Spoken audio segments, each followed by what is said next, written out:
Okay, so the president is over now, and he's in Ukraine, and wow, we are going to be there indefinitely, it seems. Here is President Biden about the money going to Ukraine. Cut 11, please. And to deliver much-needed humanitarian assistance as well as food, water, medicine, shelter, and other aid to Ukrainians displaced by Russia's war, and provide aid for those seeking refuge in other countries from Ukraine.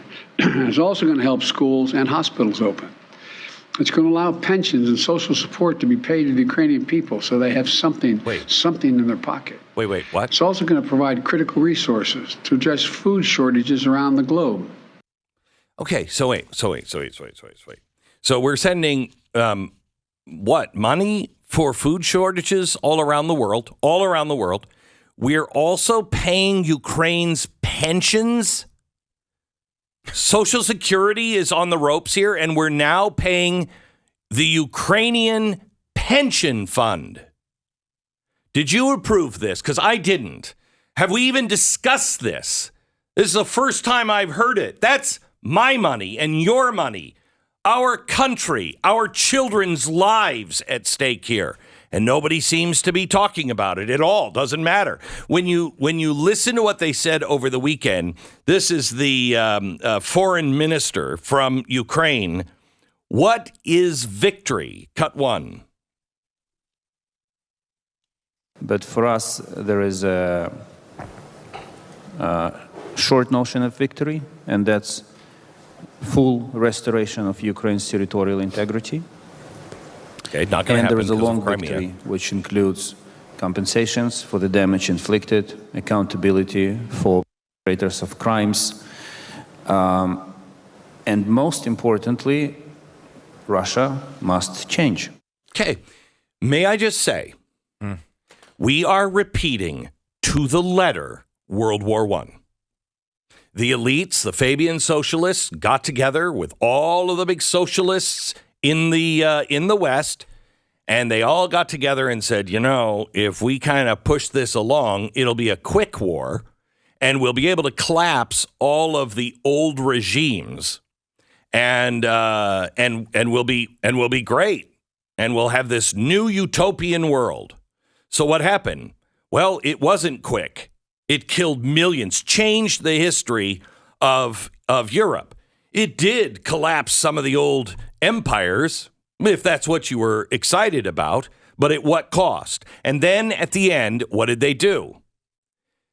The same people who started the war got together and said, now we're going to punish Germany, and we're going to make them pay, and we want all the land that they claim is theirs. And we're going to take it. And they're going to pay us. And what did that do? Set up World War II. We're doing the same thing. Exactly the same thing. And the people were not for the war. In fact, they elected a president who said, if you elect me for a second term, I will not send your boys into war. And what did he do? He waited a full 6 months. What was it, Stu? Do you remember? Before Woodrow Wilson sent all our boys to war. We have got to wake up. By the way, Lindsey Graham, he's now saying that we have to send fighters. We got to send the jets. We have to send the jets. Really? Because Putin has just said that's our final straw. If you put Western jets in Ukraine, that is the final straw. Because you don't need jets to defend Ukraine. You need jets to fly into Russia and hit targets in Russia, which I can understand why they'd want to do that to win a war. But I could also understand how, I don't know, if you're Russia, you're going to see that as a big problem. And this is one of the biggest issues with this, Glenn, and how I don't see how this escalation stops, is that both sides have arguments that you could see from their perspective they're not going to want to give up on. You mentioned Crimea is not going to happen, but like if you were Ukraine, if you're a Ukrainian citizen, you're like, well, wait a minute, they just took that. What do you mean it's not going to happen? Yeah. It is going to happen. We're going to go in there and get it. And there's going to be this constant push to be able to hold those lines. Then they can have their constant push. I'm not involved in their constant push. But that's not what, I mean, unfortunately, you're not, actually, fortunately, you're not president. But unfortunately, someone better than the current president is not president. Because he's currently doing that with no limiting principle whatsoever. He keeps putting down these lines of like, well, we're not going to send jets, we're not going to send tanks, and we're not going to send missiles. All these things have happened with the exception of planes, and now we have Republicans saying we should be sending the planes. So at what point does Biden fold on that?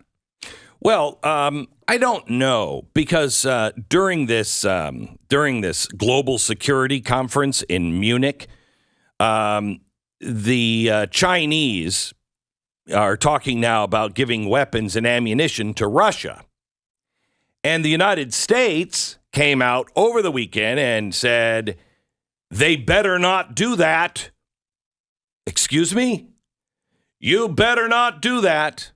That is a line for us. Wait a minute. Not only are we sending over tanks, missiles, bullets, guns, we're now paying for their Social Security. We are the Ukrainian government. We're over there. And can you imagine if Brezhnev would have shown up in Hanoi? He would have just shown up in Hanoi in Vietnam. We all knew that Russia was involved. We all knew they were giving. But if he would have said, you know what? We're with you till the very end. And the very end, we look at this as regime change in Washington. Do you not think we would have gone to war? Do you not think we would have been justified to include Russia in that? Of course we would. We have our president in Ukraine today saying we are with you in this fight, and this fight is unlimited, and it will only end with regime change. What the hell do you think that means to Russia? And now, after we're sending all this, we actually think we have the right to tell China, don't send any military aid to Russia. Who the hell do we think we are? We're on the wrong side. This is the beginning of real darkness. We are on the wrong side. And I'm not saying China and Russia are the right side. We should not be involved in this. This should terrify people. We're sending the fighter jets. You know it's coming. And that's the final straw for Putin. We're telling China that, we're going to hold you to a different standard. Meanwhile, Putin's cronies are threatening to nuke England. They said London will turn to dust and they will burn in hell and be destroyed in flames if we send any more weaponry, if they do. So what does the UK do? They issue a national warning message of world war. This is the first time they have done this since early in the Cold War. But Russians, who are kind of on our side, said they are serious about pointing missiles towards Great Britain. And so the UK, quote, has to be prepared for a nuclear war. No, they don't. No, they don't. We can stop this madness right now.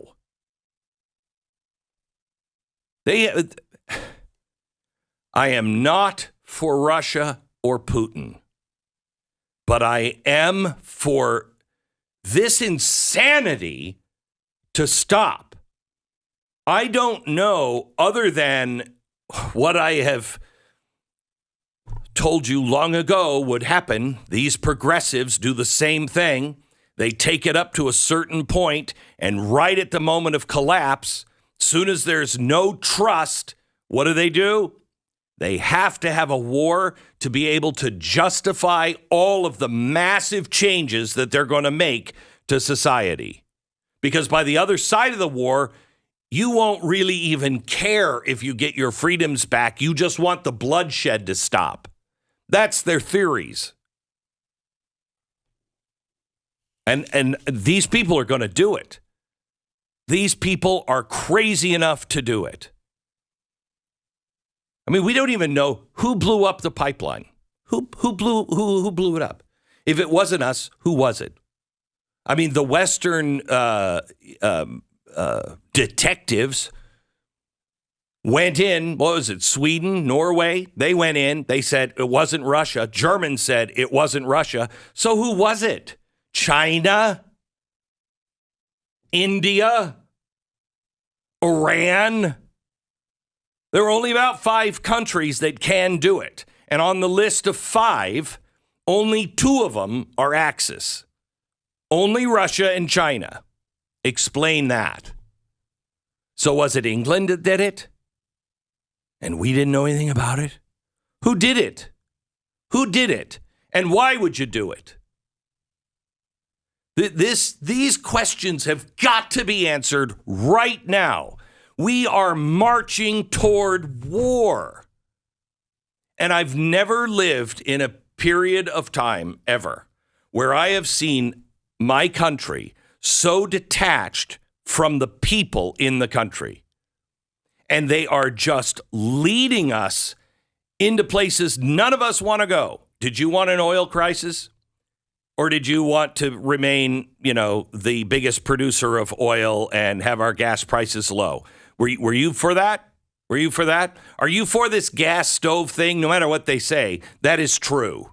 They're going after natural gas. So do you want to get rid of natural gas as well as oil? Because I don't. Do you want all of these men wearing skirts? That was the latest story. A guy wearing a skirt. He's a teacher in kindergarten. Did you ask for this? Because I didn't. I don't know Democrats that asked for this. Where are the Democrats that are against war? Did you ask for a war with Russia? Because I didn't. They're ignoring us and taking us down a path that they are designing.